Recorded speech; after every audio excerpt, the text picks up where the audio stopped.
to reach everyone. Hanggat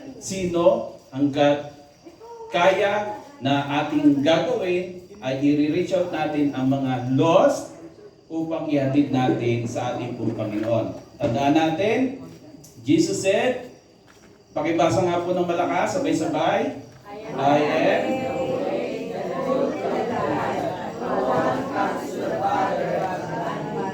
Amen. Mula sa John chapter 14 verse 16. Ibig sabihin, ang we are Andrew ay introducing others to Jesus. Hindi siya introducing others to the church. Hindi siya introducing others to the pastor. Kundi ituturo natin sa kanila saan, sino, ang daan, katotohanan, at ang buhay. And it's only in Jesus' name maliligtas ang tao. Amen? Hindi natin gagamiting instrumento ang church o ang pastor. Bagamat, in reality, doon naman natin sila ihatid. But, para lang i-focus natin yung ating attention that everything that we will do about C4 is all about Jesus Christ. No one else. Tama ba? Amen. Papakilala natin ang ating mga sarili. Sabihin mo sa katabi mo, hello, Andrew. Hello, Andrew. Ngayong gabi, wala muna tayong ibang pangalan, kundi lahat tayo Andrew. Amen? Ikaw si Andrew, Andrew, Andrew. Andrew with Andrew. Amen? Lahat tayo Andrew muna ngayong gabi. Amen? We are Andrew is a simple method to follow that will inspire church members to advance God's kingdom and bring their families, friends, and even a stranger to Jesus Christ. Our desire is for you to have an Andrew mindset. Kilala niyo ba si Andrew sa Bible? Mamaya, papakilala natin siya ng mabuti. Ano yung Andrew mindset? Having the passion and purpose to introduce people to Christ one at a time. Amen? Kasi ang tendency ng iba, hindi ako makapag-invite, hindi naman ako evangelist. Hindi ako aral. Hindi ko alam paano. Hindi ako marunong sa Bible. Pero matututo tayo kay Andrew that even a simple person like you and me ay pwedeng magkaroon ng effective ministry in evangelism by being an Andrew. Sabi mo sa katabi mo, kuha mo Andrew. As you take this initiative, it is our prayer that this method will motivate you to be involved in We Are Andrew. Because you too can minister to someone the way Andrew did. Be an Andrew. Sabihin ulit natin, be an Andrew. Yun nga, sabihin natin. Be an Andrew. Amen. We can get to know Andrew better by reading the following passages where Andrew was mentioned doing what was mentioned. Alam niyo si Andrew hindi masyadong sikat naman sa Bible eh. Hindi siya kagaya ni Peter, John, James na malapit kay Jesus. Although may pag-aaral na si Andrew ay close kay Jesus, pero hindi close na close. Amen? Makikita natin mamaya. Basahin nga po ng mga babae ito. John chapter 1 verse 40 to 42. Sabay-sabay. Mga babae. Andrew, Simon Peter's brother, was one of the two who heard what John said, and who had followed Jesus. The first thing Andrew did was to find his brother Simon and tell him, "We have found the Messiah, that is the Christ, and believe through Jesus." Amen. Yan yung unang mention kay Andrew sa Biblia. Ako natin? Amen. Si Andrew daw, kapatid ni Simon Peter, nakita si Jesus, o sinundan si Jesus, sumunod kay Jesus, at nung malaman niyang si Jesus ang Messiah, the first thing he did, to run to his brother, Simon, at sinabi niyang, "We have found the Messiah." At anong ginawa niya kay Simon? Dinala niya kay? Diba? Kaya, we are Andrew. Sabi mo, we are Andrew. We are Andrew. Pangalawa, mga kalalakihan. Basahin po. John chapter 6 verse 8 to 9. Another of his disciples, Andrew, Simon Peter's brother, spoke up. "Here is a boy with 5 small barley loaves and 2 small fish. But how far will they go among so many?" Kung hindi kayo aware, si Andrew, yung feeding the 5,000, di ba pinahayo niya yung mga disciples para maghanap ng pagkain? Si Andrew yung nagdala ng bata kay Jesus Christ na may dala ng 2 isda at 5 tinapay. Notice na kung bakit hindi gaano sikat si Andrew. Laging dinuduktok sa pangalan niya yung Simon Peter's brother. Si Simon sikat. Si Peter. Younger ba yan? Amen. Yun po ang hindi masabi kung younger si Andrew o older ba siya. Pero mas angat sa kanya si Simon Peter. Amen? Kaya lagi karutong yung Simon Peter sa pangalan niya. Pero kita niyo naman yung kanyang ginawa. Pangatlong mention sa karakter ni Andrew, basahin po ng lahat.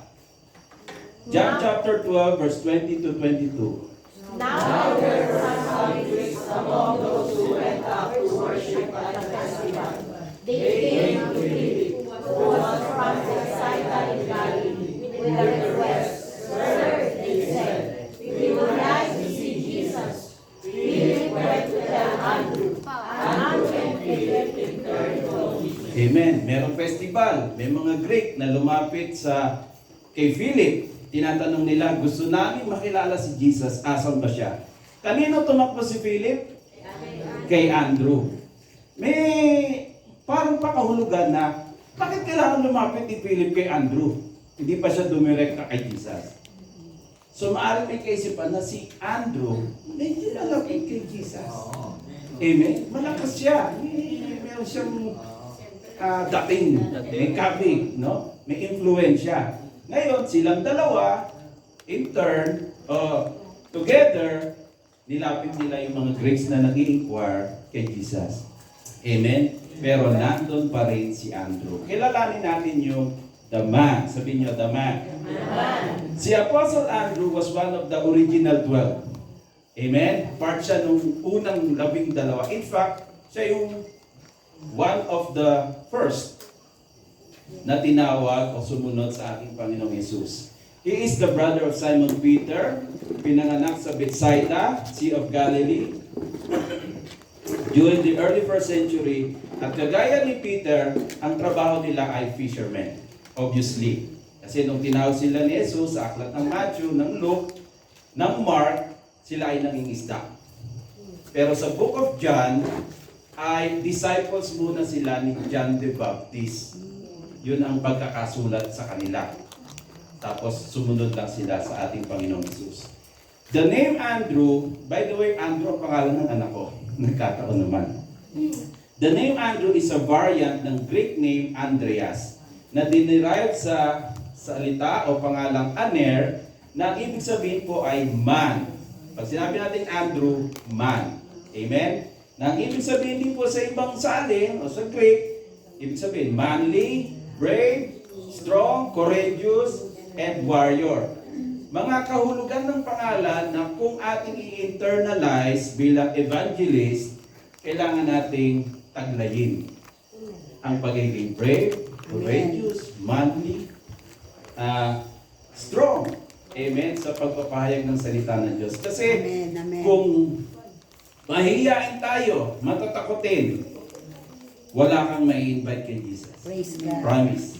Amen, amen. Hindi mo mai-share si Jesus. Kailangan magkaroon tayo ng mindset kagaya ni Andrew. Ano ang kanyang ministry? Andrew was one of the first 2 disciples who are called to be fishers of men by Jesus.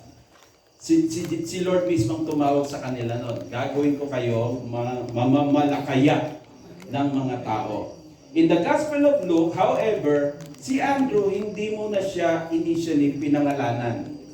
Basta meron lang kasama siya sa naroroon. And was referred only as Simon Peter's brother in chapter 6, sa aklat ng Luka. Kaya hindi siya masyadong prominent. But the Gospel of John tells a different story. Because the Gospel of John is stating that Andrew was a disciple of John the Baptist. One day, when Jesus passed by and John the Baptist shouted, "Behold, the Lamb of God, who takes away the sins of the world," it is then that Andrew at yung isa pang disciple o isa pang tao ay made a decision to follow Jesus and they became fishers of men. At yun yung the ministry. At yun dapat yung unang-unang ministry pag pag-uusapan natin ang C4. Fishers of men. Sabi mo sa katabi mo, fishers of men. Now, pag-usapan na natin yung method. Ano ba itong we are Andrew na ito? At paano natin gagawin? Amen? Little else is told about Andrew. He was never known to be a great teacher, scholar, or preacher, but it is believed that Andrew was one of the closest disciples. Kaya sinabi ko sa inyo kanina, dahil si Philip lumapit pa kay Andrew. No? Meron pang middleman. The first thing he did was to bring others to the Savior. Number one, yung unang binasa ng mga babae kanina, dapat ang pag-i-invite priority. Amen? Amen. Notice yung John chapter 1 verse 40 to 42. The first thing Andrew did. Ano yung first thing? Unang pumasok sa isip niya, andito si Jesus Christ. Yung Messiah, yung tagapagligtas, dumaan sa harapan namin. The first thing he thought, kapatid ko, kailangan makilala niya rin si Jesus. Kailangan ma-meet niya rin si Lord. Kaya kung priority natin yung ating tatay na manginginom, nanay na daldalera, marites, mga kaibigang kasaway, sana nung nakilala natin ang Lord, yun ang unang papasok sa isip natin. Paano sila? Amen? So yung pag-i-invite, first priority. Ipag-pray natin sa Panginoon na, Lord, ilagay mo sa puso ko na lagi ko silang isipin. Amen? Kung medyo mahina yung loob natin, pagdating sa mga ganyan, medyo shy tayo mag-invite, simulan mong lumuhod. Pag-pray mo siya. Amen. Isipin mo lagi yung name niya, yung face niya. It is suggested nga na isulat mo yung name niya eh. Tapos every night, pag-pray mo tao ito. That one day, no, he will meet the Lord. Hindi naman meet the Lord na mapunta na siya sa langit at mamatay. Kundi makilala niya ang Panginoon. Na ang Diyos ang gagawa ng kaparaanan para makilala niya ang Lord. Maybe hindi sa pamamagitan mo, dahil mahihain kang tao, but because of your prayer, natalisod siyang ganun habang naglalakad, at sinabi niyang nagsisisi na ako sa aking kasalanan. O diba? Ganun kasimple. Pero dahil pinag-pray mo siya, ang Lord ang gagawa ng paraan. Kasi pwede naman yun, dumaan siya sa isang pagsubok eh. Kasi marami sa atin, nakilala natin ang Lord dahil dumaan tayo sa pagsubok. Okay, may kaya nung kanina na nag-testimony. Amen? So, sa paraan ng Lord, siya yung makakilala. Maliwanag. Si ano nga, nabulag pa eh. Diba? Si Saul. Diba? Bago niya talagang nakita yung totoong liwanag ng Diyos. Amen? Ganon din sa atin. Number 2, positivity. Paano yan? Tanda natin yung John chapter 6, 8 to 9, feeding the 5,000. Sabi ng mga disciples, Lord, imposibleng pakainin ang ganito karaming tao. Remember, 5,000, ang mention sa Biblia ay mga kalalakihan lang. Except men and children. Tama? Except women and children. So, in times 3 mo yung 5,000. That's a safe number. Kasi iba may anak 4, 6, 8. Iba walang anak. Times 3, 50,000 people to feed. Kaya worried ang disciples, Lord, imposible. It will take a year's wage. Isang taong sweldo ang uubusin nito para mapakain natin ng tinolang manok. Tayo nga, naubusan pa ng tinolang manok. Hindi nag-multiply eh.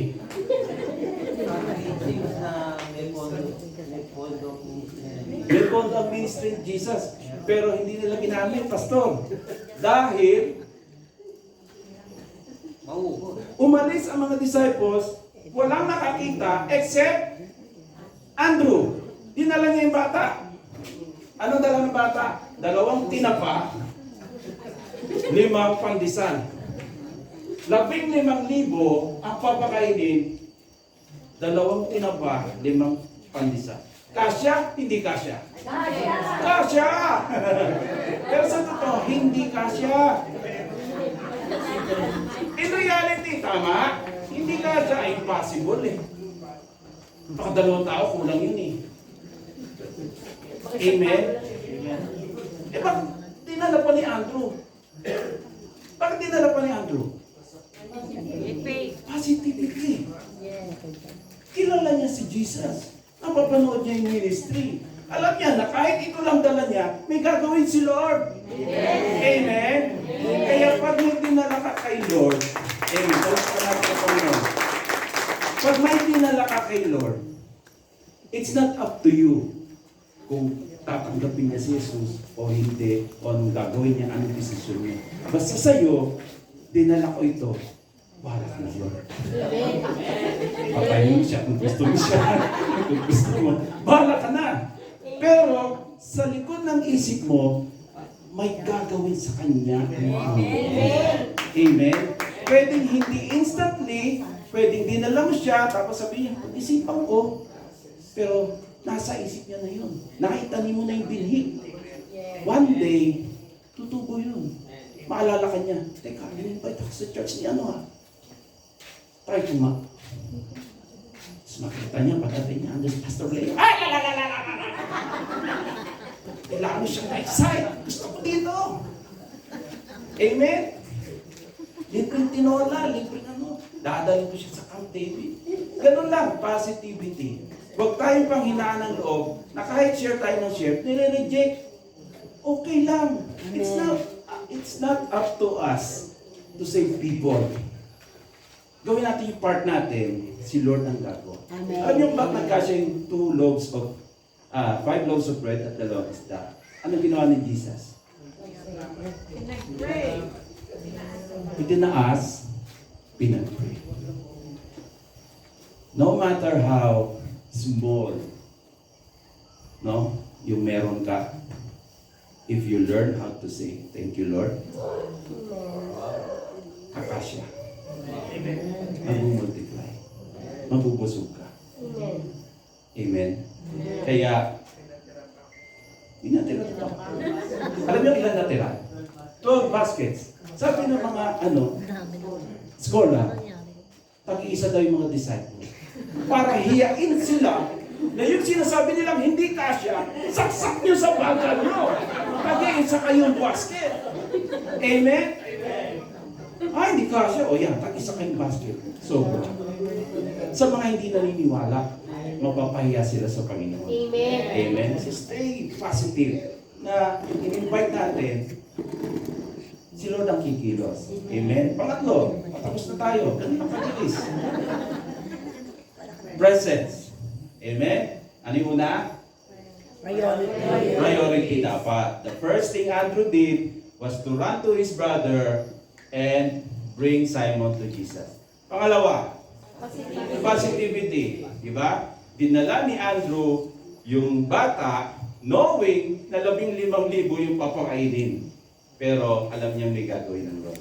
Amen. Pangatlo, presence. So John chapter 12, yung mga Greeks na nag-i-inquire, diba? Kanina sila nagtanong? Kay Philip. Si Philip nagpunta kay Andrew. What if Andrew was not there? Amen? So mahalaga, andun ka. Amen. Amen? Nasa church ka. Kumakamay ka. Kaya ganun ka naging usher eh. Usher medyo, sasabihin natin, pang babaeng ministry, pang matanda, ganyan-ganyan, kamay-kamay, ngiti-ngiti. Pero yung ushering can make or break a person's heart. Amen. Pag di mo nakamayan, may mga taong madamdamin.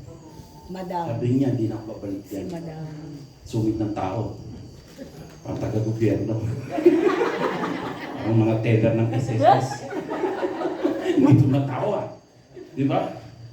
Pero kung maramdaman mo na sa pagkamay, maramdaman nila na sa pagkamay mo, yung mainit na pagtanggap, yung welcome, kaya pag nagkamay kayo ng tao, tingnan nyo sa mata.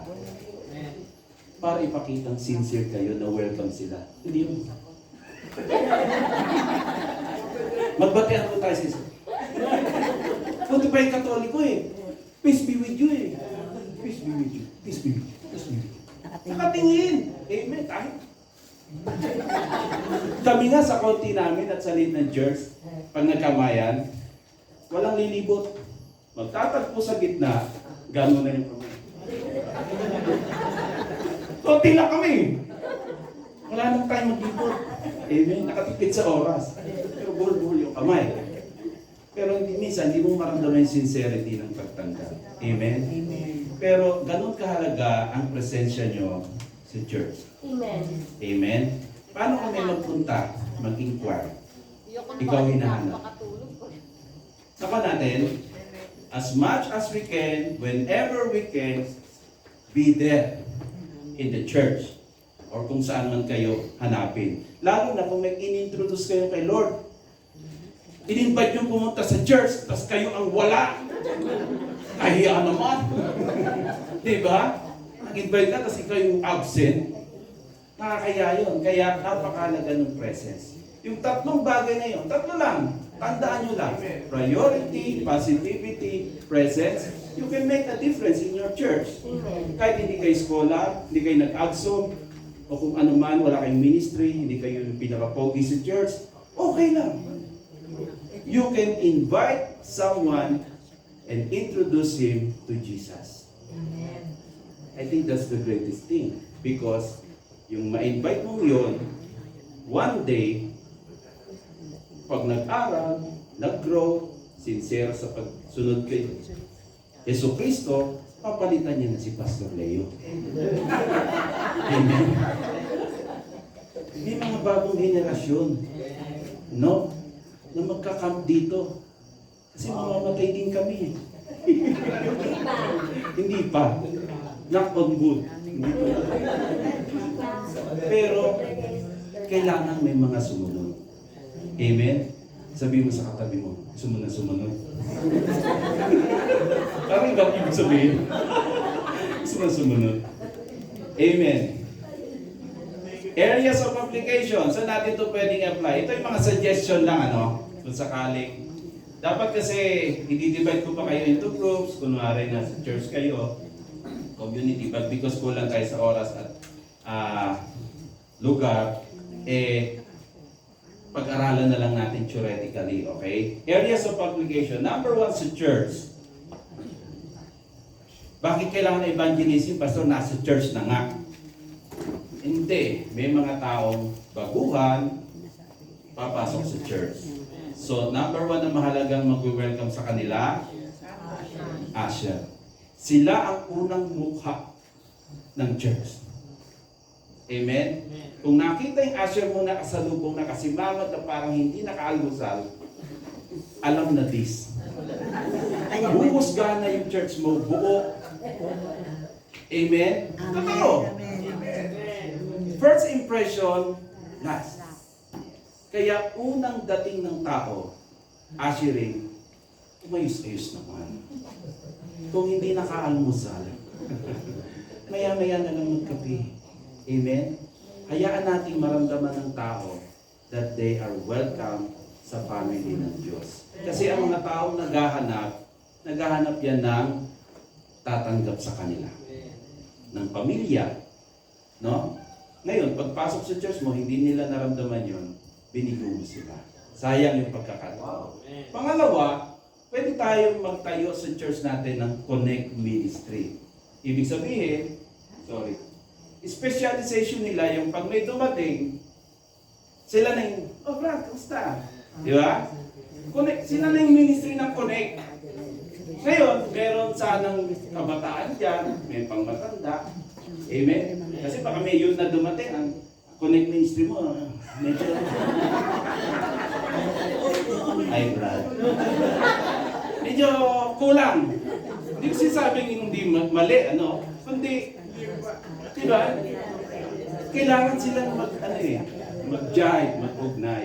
Ngayon yung mga adult, ganun din. Sila yung makaka-relate sa isa't isa. Amen? Baka mamaya, matanda naman yung dumating. Yung youth naman, yes! Kamusta mo? Wala. Di ba? Baka hampasin ka ng tungkod. Kaya, Connect Ministry mahalaga. Nakita ko yan sa mga church sa ibang bansa.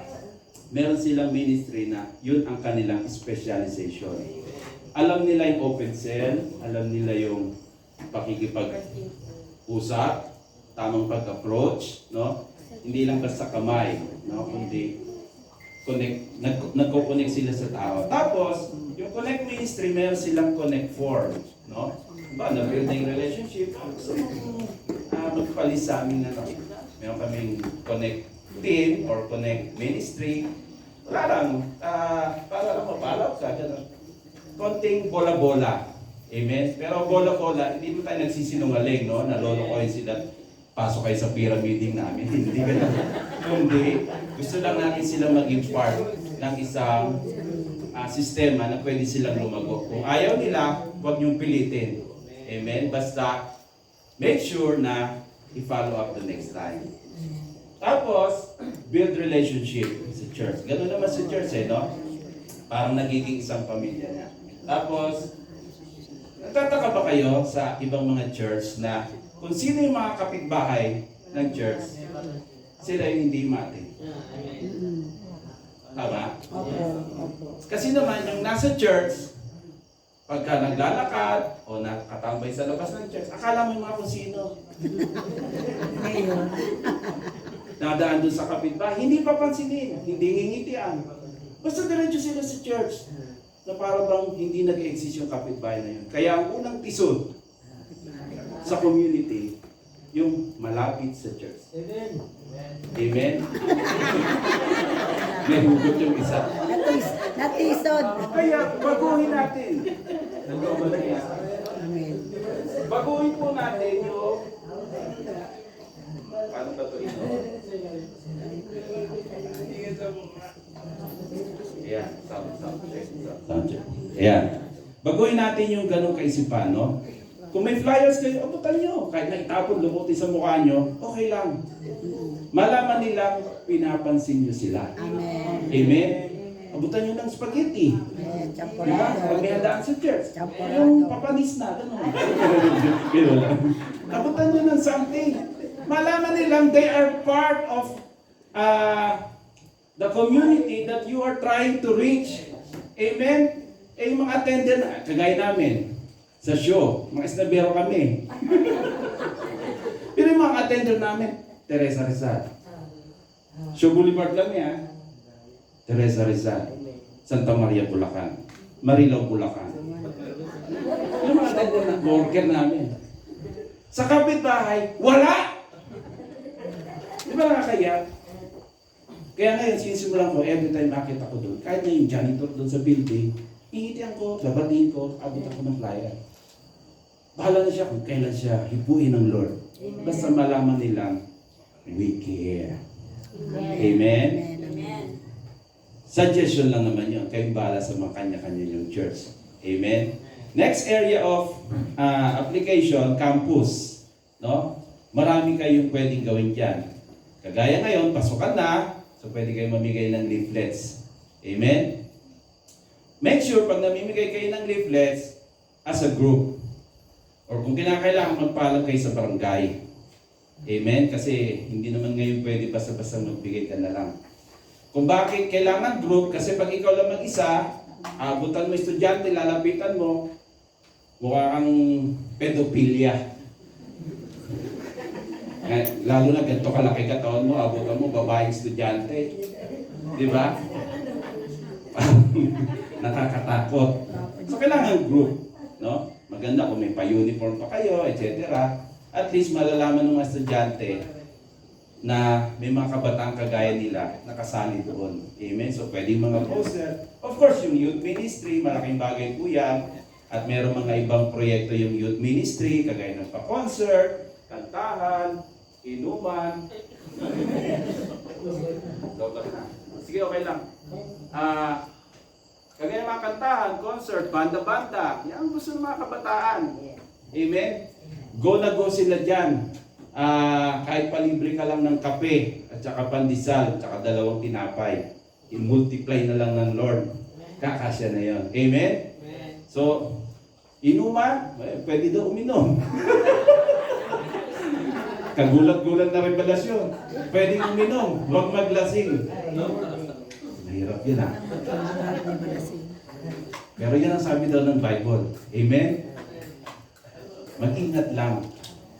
Alam niyo kasi yung mga lasing, kahit susuray-suray na, ano sasabihin? Lasing? Hindi ako lasing. Yun ang mahirap doon. Amen?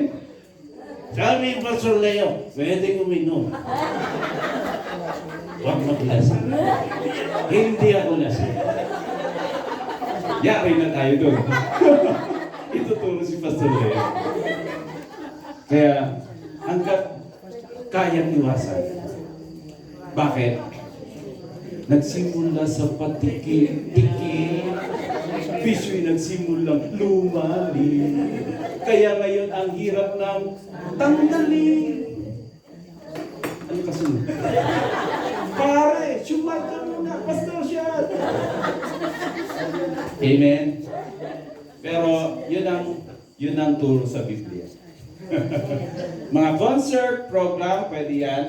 Basta maakay natin ang campus. Ang ministry number 1 ni Pastor Leo, siya kabataan, campus ministry. Okay? Kaya doon sila nagtitipon sa rooftop ng isang building sa loob ng FEU. Simula sa barkadahan, ano man. At nagpapasal sila ng bowl. Ay, di ba pala yun? Dati pa yun. 5 years old pa lang si Pastor Leo. So pwede yun. At syempre, social media. Amen. Pastor, okay ba mag-TikTok? Pwede. Pastor, pwede ba mag-Instagram? Okay lang sa akin. Basta, ang sinishare nyo, Word of God. Amen. Amen? Pero huwag na mag-bikini. John 3:16. For God so loved the world. Ang dami kasing papansin sa TikTok eh. Kailangan mo mag-ubad para lang mapansin at maraming views. Amen? Kung yung gagawin nyo na, tapos nag-share kayo ng Word of God. Trending na nun. Pero, ang lahat ng kabataan ngayon, nasa social media. Amen? Kung hindi kayo marunong mag-social media, yung mga young people natin, sila ang i-assign natin sa mga ganyan. Amen? Okay lang, i-expose nyo yung, kumbaga, libreng commercial yan ng church. Wala kayong babayaran, pero na-expose yung church. Lagay nyo yung address nyo doon, ang ginagawa nyo doon, mga preaching, barkadahan, masasayang picture. Nahihikayat ang mga kabataan sa mga ganung bagay. Amen? Ganun na ang trend ng marami ngayon sa mga kabataan. Okay, next sa kumpanya. No? Sabi nga kanina, ang ibang mga kumpanya may Bible study. So pwedeng simulan sa sharing. Alam niyo unang pinag-uusapan sa mga kumpanya? Pagka break time? Sweldo. Ang baba. Boss niyong masungit. Hindi kayo pinapansin. No? Office mate yung sip-sip. Yun lagi yung usapan. Napapansin nyo? Pag nag-usap-usap kayo, pare-pareho kayo ng reklamo. Kaya, after nyo mag-usap, lahat kayo down na down. Tama? Kasi nag-agree kayo na lahat kayo, ipinapasweldo ng tama, sinusunod na, lahat ganun ang usapan. Napaka-toxic. Change the topic. Minsan naman, pag-usapan nyo si Jesus. Pag-usapan nyo yung church. Ano sa amin? Ganito, ganyan, ganyan. No? Gamitin nyo lang na, ano, pinag-usapan nyo basketball. Wala mong basketball sa Bible, ano? Pero try to inject, no, the Word of God kahit na ano yung topic ng pag-usapan. Huwag lang sobra dahil lalayasan ka ng kausap mo, promise. No? Kahit ang usapan nyo, 3-in-1 coffee, alam mo ba sa Bible, yung 3-in-1 coffee, pag sobrang ganon, lalayasan ka. Amen? Tiyempo-tiyempo lang din. Invite nyo sa coffee, magkape-kape kayo, marami nang mumurahing coffee shop sa paligid, hindi nyo kailangan mag-Starbucks. Pero kung may pera kayo, go, Starbucks nyo. No? Siguradong sasama sa inyo yan. Sabihin nyo lang, open-minded ka ba? Yun, gamitin nyo yung mga, kung may pera kayo. Kaya ang prayer ni Pastor Leo, magsiyaman tayong lahat. Diba? Kasi gusto natin, makakay sila. Hallelujah. Dahil sa kape. Siyempre, office Bible study at saka mga church program. And last, of course, yung community. Una, ipakilala niyo yung church nyo that you exist. Baka naman sa community nyo, wala ka man lang kayong tarpaulin o poster. O may poster kayo, napakaliit. Parang yung This Way to Camp David. Nakita nyo? Ayun. This Way to Camp David. Pero nandito yung poster. Biro lang. Baka magano si Pastor Rolly pala yan sila. Kasi pag nakikita ng tao, may church pala dito.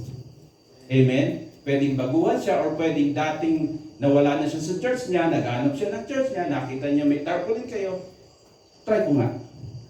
Mahalaga yun na may nakikita sila na ebidensya na may church kayo doon.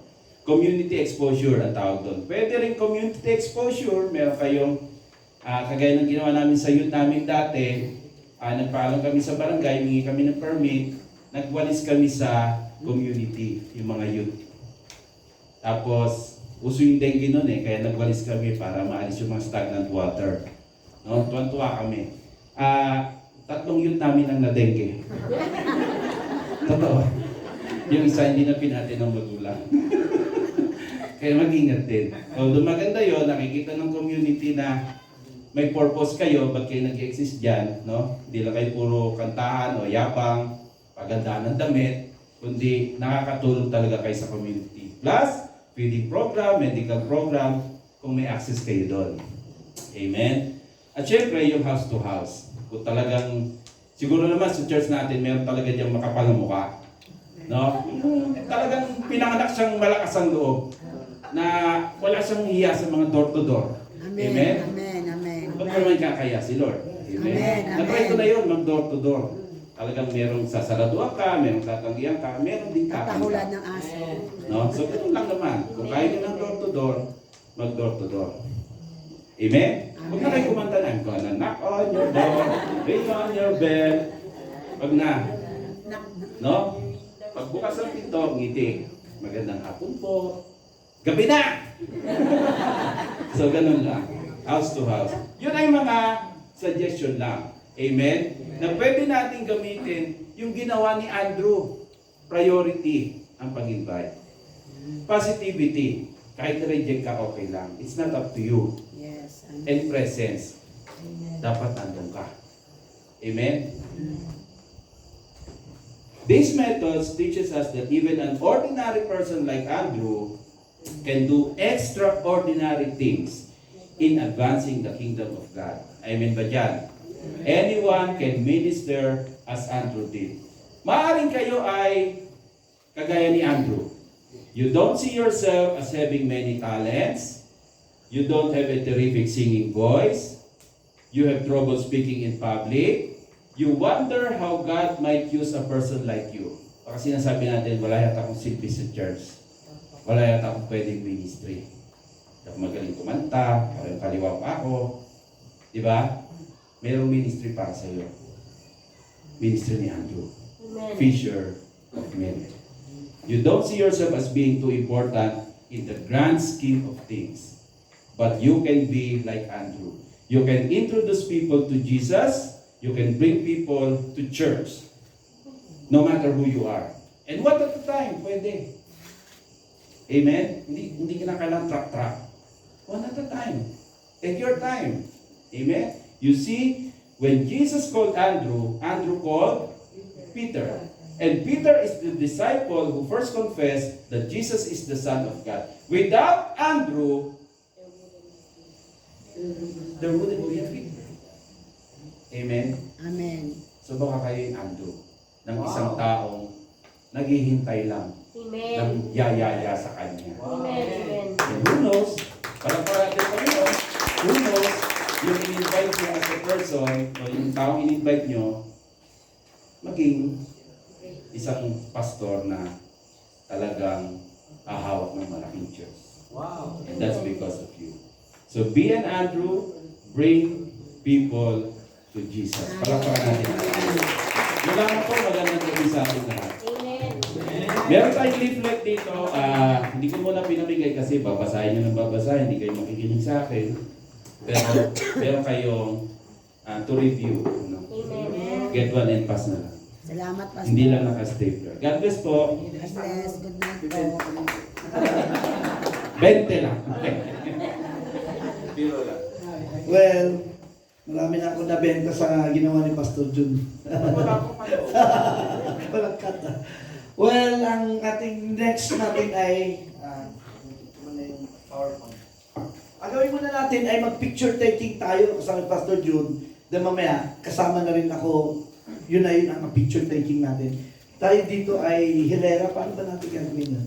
Isang hilera. O dito na lang sa side dito na may elevate. Upuan muna, upuan. Para makita natin yung mga umaten ng ating topic na ito. Okay? Kaya may remembrance tayo. Siguro yung mga kalalakihan na lang nakasquat. Kaya ba pa sa ating posture? Paano yun? Ayan yan. Okay. Yung mga senior dito sa unahan. Ayan, may isa pang level pala. Tama-tama. May isa pang level.